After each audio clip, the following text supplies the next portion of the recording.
bronze plaque, by the way, which will be hung in the Hall of Fame, because I don't think you've had a chance to see that yet. Ladies and gentlemen, Tito Santana.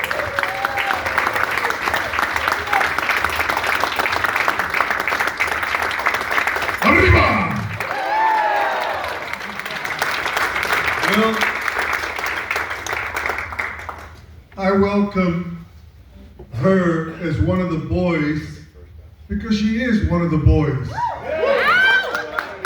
She refereed many a match that I was in, and I used to have a lot of fun with her.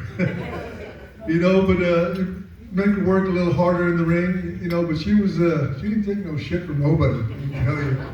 One match, you kissed me on my arm. I'm checking it. I was like, what are you doing inside of my mouth? So I don't laugh.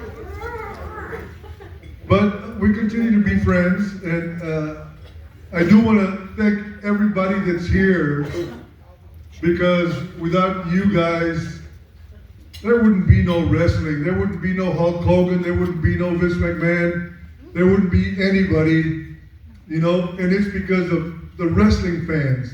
And it's usually the wrestling fans, when we go to appearances, the Comic-Cons, you know, that come up and tell you, you were a big part of my childhood, and I want to thank you for that. And you see those people that will spend their last dime to get a picture or an autograph from you.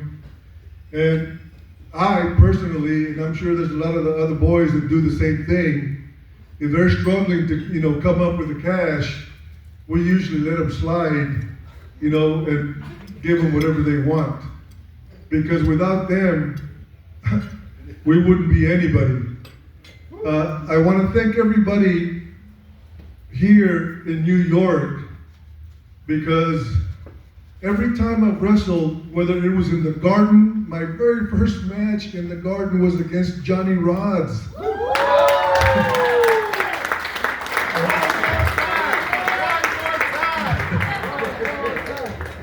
No, he's too young for me. But Johnny Rods was one of the best. You know, if you were going to make it in New York, you had to get through Johnny Rod. You know, and he basically decided who made it and who didn't make it. Anybody who tried to mess and get funny with Johnny Rods in the ring, you know, it didn't take long for them to find out that he wasn't somebody to mess with. And I am very grateful, Johnny, for being your friend for all these years. And you have a wonderful wife. We've known each other for how many years? Since 1979. You know, we go back a long ways. I am very grateful that I did play. Somebody mentioned the fact that I played football. I did play college football with Tully Blanchard and the $1 Million Man, Ted DiBiase. I ended up playing with the Kansas City Chiefs for a little while. And then I went to Canada, and I played in Canada for about a year and a half.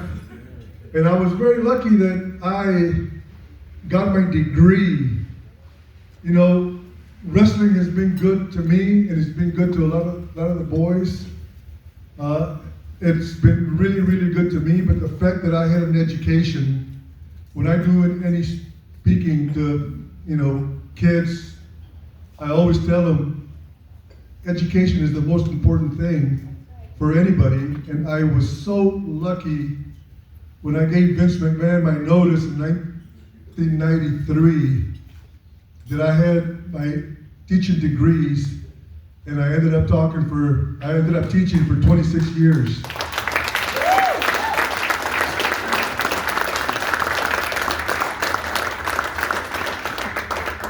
I have 3 boys.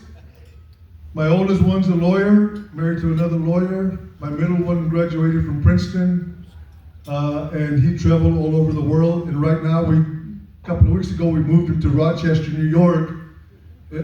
He's one of the head guys for a book company, And then my youngest son, he's got I don't even know, he's got a pretty high position with Amazon, but he's doing very well.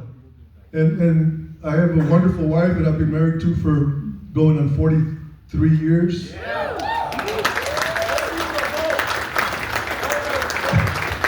And I have some grandchildren. I was talking to somebody, I have my wife and I babysit for a 3 and a 5-year-old. And when they go home, my ass is dragging. I mean, they beat you up. And everything has been, right now, I am going through the best time of my life. And I am so grateful for everybody. Thank you, Seth, for bringing me up here. It's a big honor for me. And thank everybody for being professional wrestling fans. Arriba!